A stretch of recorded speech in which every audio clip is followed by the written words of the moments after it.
심은 대로 거둡니다. 오늘 말씀의 제목입니다. 무엇을 심든지 그대로 거둔다. 이 말씀은 영원한 진리입니다. 아무도 그 말에 틀렸습니다 할 사람이 없습니다.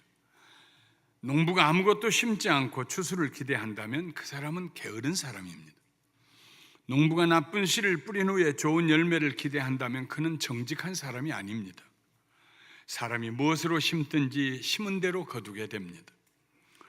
오늘은 2017년 마지막 주일이면서 마지막 날입니다. 때로는 지나온 날들을 돌이켜보는 것이 유쾌하지 않을 때도 있습니다. 그러나 새해를 더욱 가치 있게 살기를 원하는 사람은 용감하게 지난해를 돌아보고 정리해야 합니다. 이번에 이스라엘을 방문하면서 차를 렌트했습니다. 이제는 세계가 한마당이 되었습니다. 특별히 전자기기 계통에서는 어느 나라에 가도 자기가 가지고 있는 전화기를 사용할 수가 있습니다. 벤구리온 공항에서 일주일 쓸 수 있는 심카드 하나를 구입했습니다. 130여 개국에 무제한으로 전화를 할 수 있고 내비게이션으로도 쓸 수 있는 아주 유용한 카드입니다. 이스라엘에서 35년째 살고 있는 제 친구 목사님을 태우고 저희 부부가 예루살렘, 베들레헴, 사해 지역 운전하며 다녔습니다. 제 친구는 마침 눈을 수술해서 제가 운전을 해야 했습니다. 내비게이션이 가리키는 곳으로 가려고 하면 제 친구가 화들짝 놀라면서 거기 가면 안 돼. 김 목사 돌 맞아. 무슨 말인지 모르지만 너무 급히 해서 핸들을 돌려서 가자는 곳으로 갔습니다. 그런데 또 내비게이션에 또 오른쪽으로 들어가라고 표시가 나요. 그래서 다시 들어가려고 하면 안 된다니까. 그리 가면 돌멩이 맞는다니까. 그래서 또 가자는 대로 갔습니다. 세 번째 다시 표시가 오른쪽으로 나와서 또 그리 가려고 하니까 안 돼, 김 목사. 그리 가면 돌멩이 맞아. 그 세 번째는 이미 들어갔다가 할 수 없이 유턴을 해서 3포인트 턴을 해가지고 다시 나왔습니다.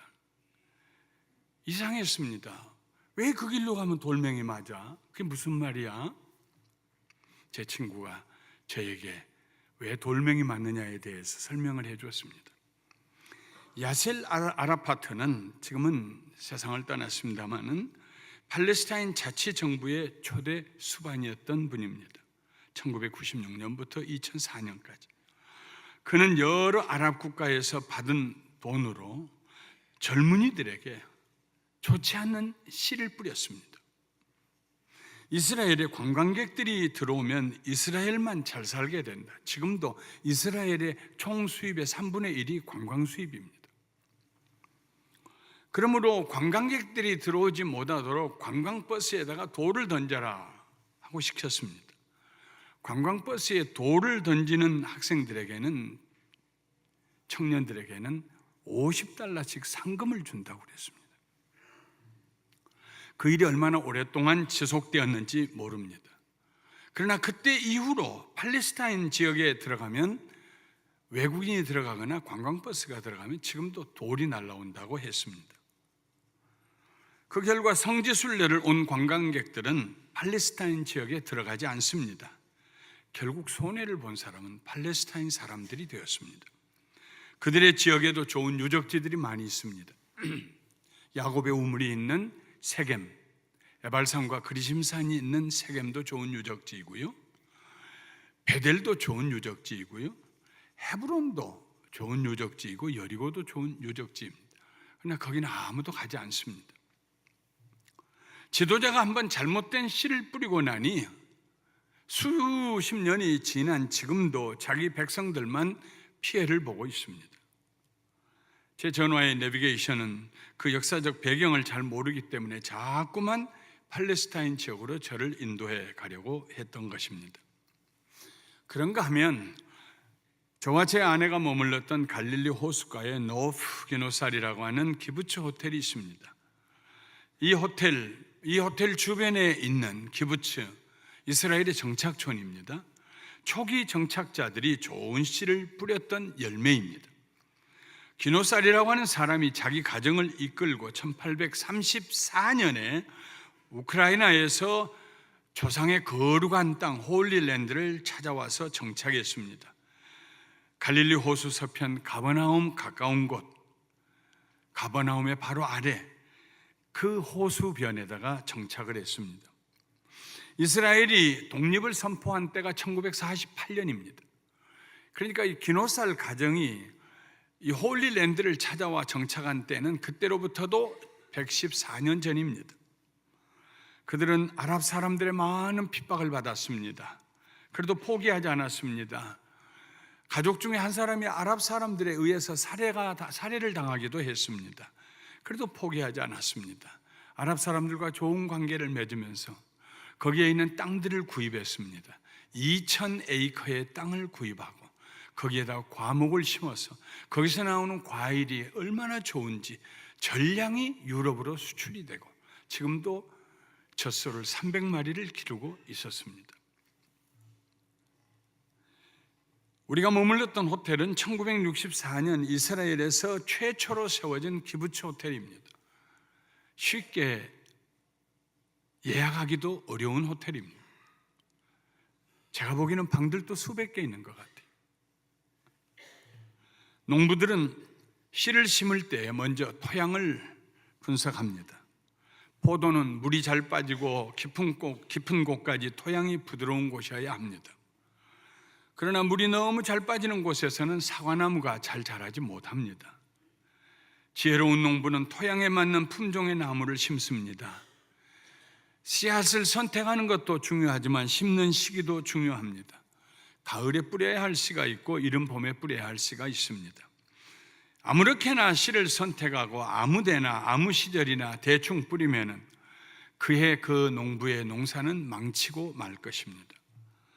우리는 모두 씨를 심는 사람들입니다. 좋은 씨를 심는 사람은 좋은 열매를 거두고 나쁜 씨를 심는 사람은 나쁜 열매를 거둘 것입니다. 바울 사도는 갈라디아 지역에 있는 성도들에게 보낸 편지에서 스스로 속이지 말라. 하나님은 업신여김을 받지 아니하시나니 사람이 무엇으로 심든지 그대로 거두리라. 자기가 잘못 심어놓고 하나님 원망하지 말라는 것입니다. 그러면서 바울은 두 종류의 씨를 구별합니다. 자기의 육체를 위하여 심는 자는 육체로부터 썩어질 것을 거두고, 씨를 심는데 그 열매가 썩어질 열매입니다. 성령을 위하여 심는 자는 성령으로부터 영생을 거두리라. 성령을 위하여 씨를 심었는데 그 열매는 영원한 생명입니다. 씨를 심었는데 썩은 열매가 나온다면 얼마나 기가 막힌 일입니까? 비싼 씨앗을 사고 일꾼들에게 높은 임금을 주며 수고하고 농사를 지었는데 추수해 보니 썩은 곡식, 썩은 열매뿐입니다. 만일 이런 일이 일어난다면 농부는 누군가 원망할 대상을 찾아야 할 것입니다. 씨앗을 판 상점 주인을 원망할 수도 있고 씨를 뿌린 일꾼들을 원망할 수도 있으며 주먹을 불끈 쥐고 고개를 들고 하늘을 원망할 수도 있습니다. 그러나 원망은 해결책이 될 수가 없습니다. 씨를 잘못 선택한 사람은 농부 자신입니다. 금년의 실패와 실수를 거울 삼아 새해를 준비하는 사람은 다시 회복할 수 있는 기회를 얻게 될 것입니다. 그러나 원망하고 세월을 보내는 사람은 여전히 2018년에도 열매를 거두지 못하게 될 것입니다. 사랑하는 성도 여러분, 지난해에 어떤 씨를 뿌리셨습니까? 좋은 씨를 뿌리신 분도 있을 것입니다. 그러나 후회스러운 씨를 뿌리신 분도 있을 것입니다. 한 해를 마감하면서 우리가 잘한 일들도 있고 못한 일들도 있을 것입니다. 그러나 적어도 우리는 우리가 뿌린 씨에 대해서 책임을 져야 합니다. 원망하는 사람은 책임을 지지 않으려고 하는 사람입니다. 반면에 회개하는 사람은 자신의 잘못에 책임을 집니다. 그리스도인들은 회개하고 책임을 지는 사람입니다. 만일 우리가 씨를 잘못 선택하고 심었다면 그 책임은 우리에게 있습니다. 만일 우리가 씨를 잘못 뿌렸다면 그 잘못을 인정하고 잘못된 길로부터 마음과 행동을 통하여 돌아서야 할 것입니다. 자기의 성격을 절제하지 못하고 분을 내고 악한 말을 하고 상처 주는 말을 해서 가정의 온도가 내려갔다면 자기가 잘못 뿌린 씨입니다. 책임져야 합니다. 누구도 원망할 수 없습니다. 호세아서의 핵심은 회개와 용서 그리고 회복입니다. 호세아 선지자는 두 종류의 씨를 말합니다. 하나는 열매를 맺지 못하는 씨요, 다른 하나는 풍성한 열매를 맺는 씨입니다. 호세아서 8장 7절에 그들이 바람을 심고 광풍을 거둘 것이라. 심은 것이 줄기가 없으며 이삭은 열매를 맺지 못할 것이요, 혹시 맺을지라도 이방 사람이 삼키리라. 가장 실망스러운 것이 바람이 왔다 지나가는 것입니다. 인생이 바람 같아요.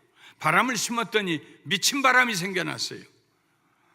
심은 것이 줄기도 나오지 않아요. 땅에서 나온 줄 알았더니 이삭이 없어요. 열매가 맺히지 않아요. 그나마 좀 맺힌 건 이방 사람들이 다 가져가요. 왜 그랬느냐 하면 이방 사람들이 하나님을 떠나서, 이스라엘 백성들이 하나님을 떠나서 우상을 숭배했기 때문입니다. 우상을 숭배하는 씨를 뿌렸기 때문에 그들은 썩은 열매를 거두었습니다. 그들에게 다가오는 것은 수치와 멸시와 고통과 환난뿐이었습니다. 호세아는 회개하고 좋은 씨를 심으라고 호소합니다. 10장 12절에 너희가 자기를 위하여, 너희 자신을 위하여 공의를 심고 하나님 앞에 의로움을 심고 인애를 거두어라. 하나님 앞에 의롭게 살면은 하나님의 사랑을 거두게 될 것이다. 너희 묵은 땅을 기경해라. 굳은 땅, 교만한 땅 뒤집어 엎고 겸손하게 되고 하나님을 섬겨라. 지금이 곧 여호와를 찾을 때니 마침내 여호와께서 오사 공의를, 의로우심을, 하나님의 의로우심을 빛처럼 너희에게 내리시리라. 하나님의 의로우심이 우리에게 임하면 우리 하는 모든 일이 잘 됩니다. 호세아 선지자는 하나님을 섬기고 회개하며 돌아올 때 마침내 하나님께서 그들에게 그의 인자하심과 그의 의로우심을 빛처럼 내려주실 것이라고 선포합니다. 우리는 지난 한 해 어떤 씨를 뿌렸는가 진지하게, 진실하게 되돌아보아야 합니다. 잘못된 씨를 심었다면, 그래서 지금 우리의 삶이 피폐하고 척박하게 되었다면 우리는 먼저 우리의 잘못을 회개해야 됩니다. 내가 입술의 말로 잘못 뿌린 씨앗들, 행동으로 잘못 뿌린 씨앗들, 우리의 잘못 뿌린 씨앗들을 하나님 앞에 책임을 통감하고 회개할 수 있어야 합니다. 미움의 씨를 뿌렸다면 분노의 열매가 맺혔을 것입니다. 가슴에 한이 맺히고 분이 끌어올라 견딜 수 없는 것, 이유는 하나입니다. 우리가 미움이라는 씨를 뿌렸기 때문입니다. 잘못된 씨를 뿌렸습니다.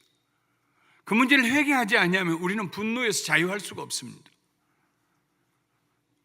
탐욕의 씨를 뿌렸다면 절망의 열매가 맺혔을 것입니다. 욕심이 과한 사람은 절대로 감사할 수가 없습니다. 가진 것은 보지 아니하고 없는 것만 보고 절망 가운데 사로잡히게 됩니다. 방탕의 씨를 뿌렸다면 수치스러운 열매가 맺혔을 것입니다. 얼굴을 들 수 없는 수치스러움이 내게 밀려온다면 내가 무슨 씨를 뿌렸는가 돌아봐야 합니다.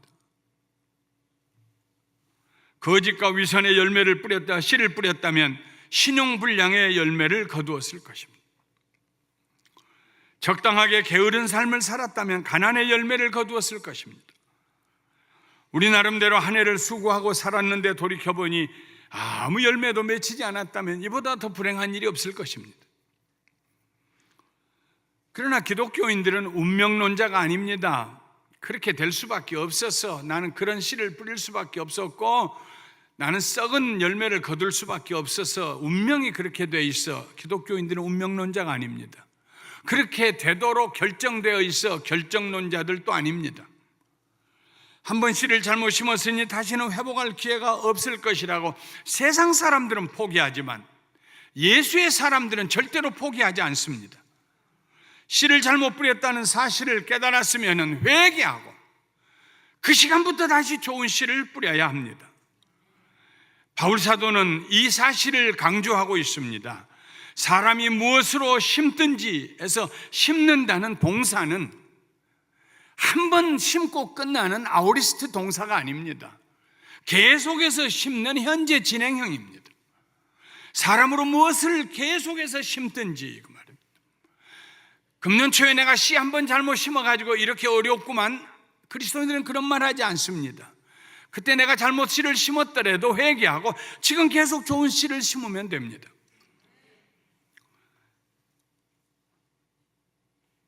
씨를 잘못 심었다 싶으면 즉시로 회개를 통하여 우리의 가슴을 갈아엎어야 합니다. 그리고 새로운 씨를 심어야 합니다. 회개는 그리스도인에게 있어서 하나님의 주신 최고의 축복입니다. 성경에 보면 일반적으로 사람들은 잘못된 씨를 심는 경향이 있습니다. 그러나 하나님께서 그의 인자하심과 자비하심으로 그들을 다시 회복시켜 주셨습니다. 아브라함과 사라는 인간적인 생각으로 하갈을 통하여 이스마엘이라는 잘못된 씨를 심었습니다. 그런데 하나님께서 올바른 씨 이삭을 주시면서 이스마엘도 버리지 아니하시고 큰 나라가 되게 하시겠다고 위로해 주셨습니다. 가늠하다 현장에 잡힌 여인도 잘못된 씨를 심었습니다. 그러나 예수님은 그 여인에게 새로운 삶이라는 좋은 씨를 심어주셨습니다. 바울은 예수님을 믿는 사람들을 잡아 가두고 죽이는 잘못된 씨를 심었습니다. 그러나 예수님께서 그를 불러서 이방인들을 위한 사도가 되는 복음을 전하는 좋은 씨를 심는 자가 되게 해주셨습니다. 아담이 심었던 불신앙과 불순종의 씨로 인하여서 우리는 나면서부터 죄인이 되었습니다. 그러나 예수님께서 우리를 부르시고 그의 피로 우리 죄를 씻어주시고 우리를 다시 새롭게 해주셨습니다. 거듭나게 해주셨습니다. 새로운 종자가 되게 하셨습니다. 새로운 순이 되게 하셨습니다. 바울은 회개하고 예수님을 믿는 사람들에게 하나님께서 베풀어 주시는 부활의 은혜를 이렇게 증거하고 있습니다. 고린도전서 15장 42절부터 44절에 죽은 자의 부활도 그와 같으니 썩을 것으로 심고 썩지 아니할 것으로 다시 살며 욕된 것으로 심고 영광스러운 것으로 다시 살아나며 약한 것으로 심고 강한 것으로 다시 살아나며 육의 몸으로 심고 신령한 몸으로 다시 살아나나니 육의 몸이 있은즉 또 영의 몸도 있느니라. 바울은 여기에서 단순히 죽을 몸의 부활만을 의미하지 않습니다. 우리가 심었던 것이 부끄럽고 수치스럽고 후회스럽고 누가 알까 싶고 그랬는데 하나님의 은혜로 예수의 십자가의 보배로운 피로 우리의 죄를 씻어주시고 성령으로 우리를 거듭나게 하여 주셔서 우리는 썩을 것을 심었는데 썩지 않을 것으로 열매를 맺히도록 우리를 변화시켜 주시고, 우리는 욕스러운 것, 욕된 것으로 심었는데 영광스러운 것으로 다시 살아나게 하시고, 우리는 약한 것으로 심어서 줄기도 나올 수 없는 형편이었는데 강한 것으로 다시 살아나게 하시고, 육의 몸으로 심었는데 신령한 몸으로 다시 살아나게 하시고, 사랑하는 성도 여러분, 예수 안에 있으면 이전에 우리가 잘못된 씨를 심었다고 할지라도 성령님께서 우리를 축복하여서 변화시켜 주시어서 의로운 열매, 거룩한 열매를, 자랑스러운 열매를 맺게 해주실 줄 믿습니다. 그러나 우리가 해야 할 일은 내가 무슨 씨를 심었는가는 한번 봐야 돼요. 회개해야 돼요. 회개하는 사람만이 감사할 수 있어요. 회개하는 사람만이 다시 실수하지 않을 수 있어요. 이 땅에 사는 모든 그리스도인들은 이런 부활의 변화를 체험합니다. 회개하고 돌아서는 사람에게 하나님께서 부활의 능력을 체험하게 하십니다. 저는 목회하면서 늘 마음에 가장 중요하게 생각하는 것이 우리들의 변화입니다. 하나님, 우리가 감사하는 교회 성도님들 변화되게 해주세요. 과거에 어찌됐든지 간에 예수님 만나고 난 다음에는 변화되게 해주세요. 삶이 변화되고 의식이 변화되고 감정이 변화되고 관계가 변화되고 행동이 변화되게 해주세요. 하나님의 은혜 가운데 저를 포함해서 우리 모두가 성령의 능력으로 날마다 변화되게 축복받게 우리를 인도하시는 하나님께 영광을 돌려드립니다. 우리 교회 성도님들 중에 저를 찾아와서 목사님, 우리 아빠가 정말 많이 변했어요. 그 말을 들을 때보다 제가 더 행복할 때가 없어요. 예수 믿고 변화되어 세상을 축복하는 교회, 우리 교회의 표어입니다. 설사 우리가 뿌렸던 씨가 잘못되었더라도 회개하고 돌아서면 하나님의 초자연적인 능력으로 좋은 열매를 맺게 됩니다. 바울은 로마서 12장 17절 이하에서 이 진리를 접붙임이라는 신뢰를 들어 설명하고 있습니다. 돌감람나무 한 그루가 있습니다. 이 감람나무 알리브 추리에서 이 와일드 알리브 추리인데요, 여기서 열리는 열매는 먹을 수도 없고 기름을 짤 수도 없습니다. 제가 살던 동네에 어느 집에 감나무 한 그루가 있었습니다. 감나무 가지가 담을 넘어와서 얼마나 많이 감이 열리는지, 그 감이 길바닥에 떨어져 가지고 차가 지나가고, 그런데 아무도 가져가지 않아요. 아무도 따가지 않아요. 보기는 좋은데, 왜냐하면 조그매 가지고 떨을 벗어 먹을 수가 없거든요. 그렇게 늘어지게 감이 담벼락 넘어서 길가로 내려와 있는데, 돌감나무, 와일드 알리브 추리입니다. 그런데 농부가 가서 그 돌감람나무 가지를 잘라서 전지해가지고 좋은 감람나무 가지를 전지하고 거기에다가 접을 붙였습니다. 그러니까 이 돌감람나무에서 좋은 열매가 맺히기 시작했습니다. 아마도 농부가 이 비유를 들으면은 고개를 흔들 겁니다. 잘못된 비유라고. 접붙이면 그렇게 하지 않는 것이라고. 박토에서도 잘 자라나는 생명력이 좋은 그런 나무 가지에다가 좋은 나무 가지를 갖다 접붙여야 좋은 열매가 맺힌다고, 성경 잘못됐다고 생각할 것입니다. 하나님 말씀 잘못되지 않습니다. 바울이 이 신뢰를 들 때에 인간의 지혜로 들지 않았습니다. 예수님은 참 포도나무요, 우리는 가지입니다. 우리는 아주 쓸모없는 가지들이었어요. 나쁜 열매 맺는 가지들이었어요. 그런데 예수님에게 접을 붙여주셨어요. 성령님을 통하여 우리 아버지 하나님께서. 그런 다음에 우리에게 예수 그리스도의 능력이 들어왔어요. 우리를 변화시켰어요. 그 다음부터는 우리가 변화되어서 언어가 변화되고 행동이 변화되고 아름다운 열매를 맺힙니다. 하나님의 변화시키는 능력을 말씀하고 있습니다. 사랑하는 성도 여러분, 지난 2017년을 돌아보십시오. 용감하게 돌아보십시오. 내가 무엇을 잘못했는가? 무슨 잘못된 씨를 뿌렸는가? 그리고 하나님 앞에 회개하십시오. 회개하면서 기도하십시오. 주님, 내가 잘못 뿌렸어요. 내 실수예요. 용서해 주세요. 그러나 하나님께서 그것마저도 합력하여 선을 이루실 수 있다면 좋은 열매가 맺을 수 있도록 지금부터라도 내가 좋은 씨를 뿌리게 하여 주시고 지금부터라도 내 삶이 새로워지게 해주세요. 절대로 우리는 포기하지 말아야 합니다. 정직하고 진지하게 우리의 한 해를 돌아보되 포기하지 말아야 합니다. 우리 하나님은 죽은 자를 살리시는 하나님이십니다. 없는 데서 있게 하시는 하나님이십니다. 하나님의 선하심을 믿고 우리는 계속해서 좋은 씨를 뿌려야 합니다. 어떤 사람이 배우자를 잘못 선택했다고 후회하며 한 인생을 보낼 수도 있습니다. 그럴 수도 있을 것입니다.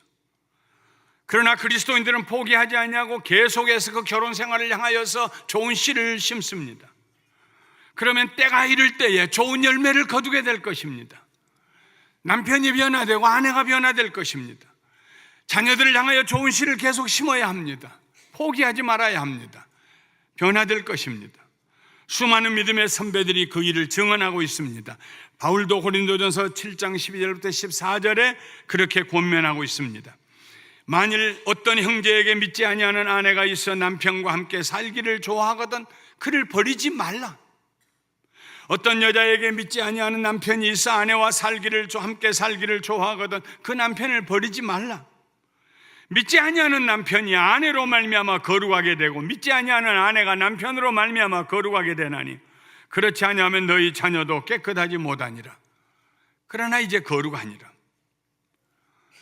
예수 그리스도의 사람들은 어떤 경우에도 내일은 소망의 시간, 축복의 시간으로 맞이할 수 있습니다.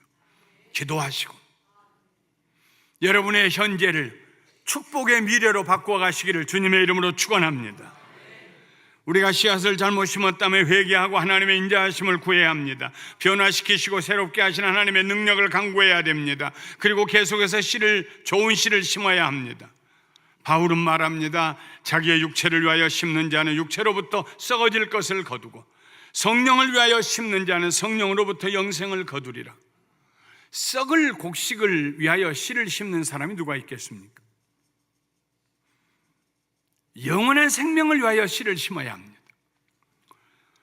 육체를 위하여 씨를 심는 사람은 하나님 없는 사람입니다. 자기를 가장 중요하게 생각하고 교만하고 고집세며 쾌락을 일삼고 삽니다.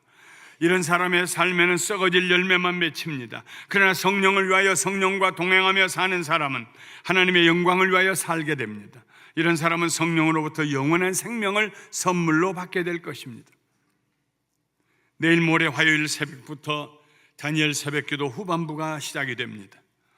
저는 9일 동안 갈라디아서 5장에 나오는 성령의 열매를 가지고 말씀을 나눌 것입니다.